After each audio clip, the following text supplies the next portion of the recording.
अचानक ही दुर्जन ने महसूस किया कि उसकी आग की लपटों के बीच में से एक इंसान धीरे धीरे चलता हुआ आगे बढ़ रहा था। दुर्जन की आंखें खुली की खुली रह गईं। वह सोचने लगा, ये कैसे हो सकता है? ये लड़का अभी तक जल के खाक नहीं हुआ। क्या ये सचमुच में जिंदा है? दुर्जन के चेहरे पर डर दिखने लगा। पुष्कर ने जोर से चिल्लाकर कहा, चलो, आज के लिए तुम्हारा इतना तांडव बहुत हुआ। और तेजी से आगे बढ़कर हवा में ही जोरदार घूंसा मारा। पुष्कर के उस एक जोरदार मुक्के ने आग की लपटों को एक झटके में ही बुझा दिया और दुर्जन उड़ता हुआ पीछे की तरफ जा गिरा। दुर्जन को रिएक्ट करने का भी मौका नहीं मिला। वो दर्द के मारे चिल्ला रहा था और उसके मुंह से खून की उल्टियां हो रही थी, जिसकी वजह से उसके मुंह में रखा हुआ वह लाल गोला भी बाहर गिर गया था। यह देखकर हर कोई शॉक में था। यह किसी ने भी एक्सपेक्ट नहीं किया था। पुष्कर को आग की लपटों के बीच में से चलते हुए देखकर हर कोई हैरान था। पुष्कर ने एक मुक्के में ही दुर्जन का खेल खत्म कर दिया था। लेकिन इस खतरनाक मूव को देखकर सबसे ज्यादा भौचक के वो दो हाफ स्नैक गैंग के शिष्य थे। वो अपने बचपन से ही काले जादू की प्रैक्टिस कर रहे थे, लेकिन उन्हें समझ में नहीं आ रहा था कि पुष्कर ने अपनी हथेली के अंदर आग की लपटों को कैसे पकड़ लिया था, जैसे कि मानो आग नहीं कोई खिलौना हो। तभी पुष्कर ने दुर्जन की फेंकी हुई आग को अपने हाथ में पकड़कर जोर से चिल्लाते हुए कहा, तुम भी मेरी आग का स्वाद चखो। और उसने आग को चाकू की तरह पकड़कर एक जोरदार हमला हाफ स्नेक गेट के ऊपर किया। अचानक ही लोगों की नजरों के सामने आग से बनी हुई एक बड़ी सी तलवार आ गई। तलवार में से चारों तरफ आग की लपटें उठ रही थीं। पुष्कर ने जोर से कहा, यह तलवार इस पूरी दुनिया को दो टुकड़ों में काटने के लिए काफी है। पुष्कर के उस एक ही हमले से वह मैजेस्टिक हाफ स्नेक गेट टूटकर बिखर गया और गेट के पीछे की जमीन पर भी एक बड़ी सी तलवार का चोट का निशान बन गया। पूरी की पूरी घाटी में एक जोरदार आवाज गूंज गई। यह नजारा हर किसी के लिए इतना शॉकिंग था कि सभी के सभी तुरंत अपनी अपनी जगह पर उठ खड़े हुए। तभी एक बॉडीगार्ड बोला, यह किस तरह के आतंकवादी मेथड इस्तेमाल कर रहा है? इस वक्त सबसे ज्यादा हैरान लाली थी।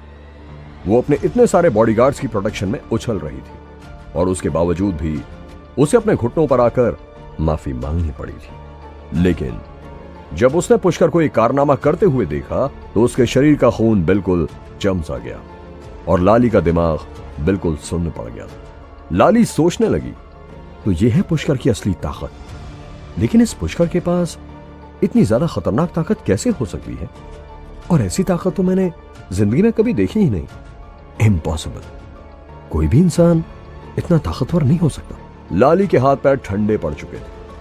अब लाली पुष्कर के साथ किए गए बुरे बर्ताव के बारे में सोच रही थी। थोड़ी देर पहले ही उसने पुष्कर को अपने घुटनों पर आने के लिए कहा था, लेकिन अब उसे समझ में आ रहा था कि पुष्कर जैसा ताकतवर इंसान कभी भी किसी के सामने घुटने नहीं झुका सकता। इसी तरह के ख्यालात नाटू के दिमाग में भी चल रहे थे। वो पुष्कर को लगातार देखे जा रहा था। नाटू ने एक नजर अपने साथ लाए हुए बॉडीगार्ड्स की ओर देखा और अचानक सोचा, मैं कितना बड़ा बेवकूफ था जो इन भाड़ा की गुंडों को साथ लेकर चौड़ा हो रहा था। लेकिन असली ताकत तो इस पुष्कर के पास है। मैं तो किसी भी हाल में इस पुष्कर के साथ कॉम्पीट नहीं कर सकता। अब तो लगता है देवीना भी मुझे छोड़कर चली जाएगी। अचानक ही नाटू को पुष्कर को देखकर बहुत ज्यादा इंफीरियरिटी फील हो रही थी, जैसे कि मानो वह पुष्कर के आगे कुछ भी नहीं था। दुर्जन जमीन पर पड़े पड़े ही बोला, तुम्हारी इतनी हिम्मत कि तुमने हमारे पवित्र स्नेक इलाके का गेट तोड़ दिया। उसका एक हाथ पहले ही कट चुका था और उसका सिर खून से लाल हो चुका था, लेकिन इस वक्त उसे अपनी जान की भी परवाह नहीं थी। दुर्जन घिसटता हुआ गेट के पास पहुंचा। इस वक्त पूरी की पूरी बाजी उल्टी पड़ चुकी थी। एक शिष्य भागते हुए बोला, अरे वो तो हमें जान से मार डालेगा, भागो जल्दी, कोई तो आओ, ये बाहर का आया हुआ आदमी हमारा पवित्र स्नेक गेट भी तोड़ चुका है। दूसरा शिष्य बोला, जल्दी भागो, जाकर जल्दी हमारे धर्मगुरु को बुलाओ, ये लड़का तो बहुत ही ज्यादा खतरनाक है, इससे हम नहीं लड़ सकते, धर्मगुरु हमें बचाओ। नीरू, जो कि उन शिष्यों के बीच में छुपी हुई थी, जानती थी कि पुष्कर की असली ताकत इससे भी कहीं गुना ज्यादा खतरनाक थी। वह तुरंत धर्मगुरु और दादू फाइटर को बुलाने के लिए भागी। नीरू जानती थी कि पुष्कर जैसे इंसान को केवल या तो ग्रेट अजूबा या तो खुद गैंग का सरदार ही मार सकते थे। अचानक ही उस बड़े से गेट का आखिरी पिलर भी जमीन पर गिर पड़ा। पुष्कर बस चुपचाप मुस्कुरा रहा था और देख रहा था कि कैसे वह हाफिज ने गैंग के शिष्य इधर उधर डर के मारे भाग रहे थे। पुष्कर की नजरों में दुर्जन केवल एक अंधों में काना राजा था। पुष्कर ने कुछ कदम आगे बढ़कर अपना जूता टूटे हुए हाफिज ने गेट पर रखा और उसके ऊपर चढ़ गया। इस वक्त किसी में भी पुष्कर से कुछ भी कहने की हिम्मत नहीं थी। लालू भी पूरा स्टाइल मारते हुए आगे बढ़ा और उसने जमीन पर से दुर्जन का वह लाल गोला उठाया, कपड़े से पोंछा और अपनी जेब में रख लिया और फिर पुष्कर के पीछे पीछे चला गया। इस वक्त घाटी में सब शोर शराबा और चिल्लाहट सुनकर कई सारे शिष्य बाहर आ चुके थे। घाटी में इस वक्त लगभग 1000 से ज्यादा लोग जमा थे। पुष्कर जिसने कि उनके पवित्र स्नेक गेट को तोड़ दिया था, उसे सभी के सभी शिष्य जान से मार देना चाहते थे। पुष्कर के लंबे बाल इस वक्त हवा में लहरा रहे थे और वो किसी सुपर हीरो की तरह दिख रहा था। अचानक ही पुष्कर ने घाटी में दूर देखा और जोर से चिल्लाकर बोला, हाफिज ने गैंग के गुरु, जल्दी से मेरे सामने आओ, तुम्हारी मौत आई है। इस वक्त स्नेक गेट की उस घाटी में चारों तरफ कोहराम मचा हुआ था। हाफिज ने इलाके के उस अड्डे में इस वक्त हर कोई पुष्कर को जान से मारने के लिए अपने हथियारों को लेकर बाहर आ चुका था। उनमें से कई लोग जादू की सुरक्षा परत के अंदर थे। इसका मतलब था कि वो तंत्र मंत्र के काफी अच्छे प्रैक्टिशनर्स थे। देखा जाए तो वे सभी शिष्य काफी ताकतवर थे। यहां तक कि एक स्पेशल फोर्सेस के बॉडीगार्ड्स भी उनसे लड़ने के काबिल नहीं थे। अगर वे शिष्य कहीं शहर में रह रहे होते तो जरूर वहां के लोकल हीरो होते। इसलिए भले ही वे सभी अभी भी केवल कम उम्र के बच्चे थे, फिर भी उनके अंदर बहुत ज्यादा घमंड आ चुका था। खासकर जब उन्होंने देखा कि पुष्कर तो उनसे भी उम्र में बहुत छोटा था या उनके बराबर का था। उनमें से कई सारी फीमेल शिष्य भी थी।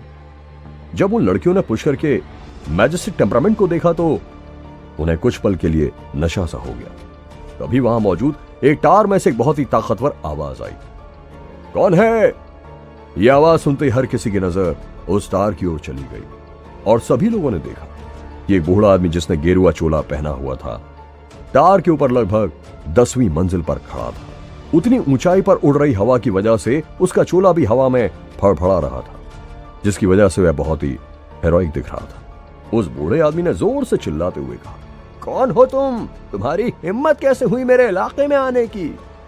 इस वक्त उसकी आवाज में इतना गुस्सा था कि हर किसी को उसकी आवाज साफ साफ सुनाई दे रही थी।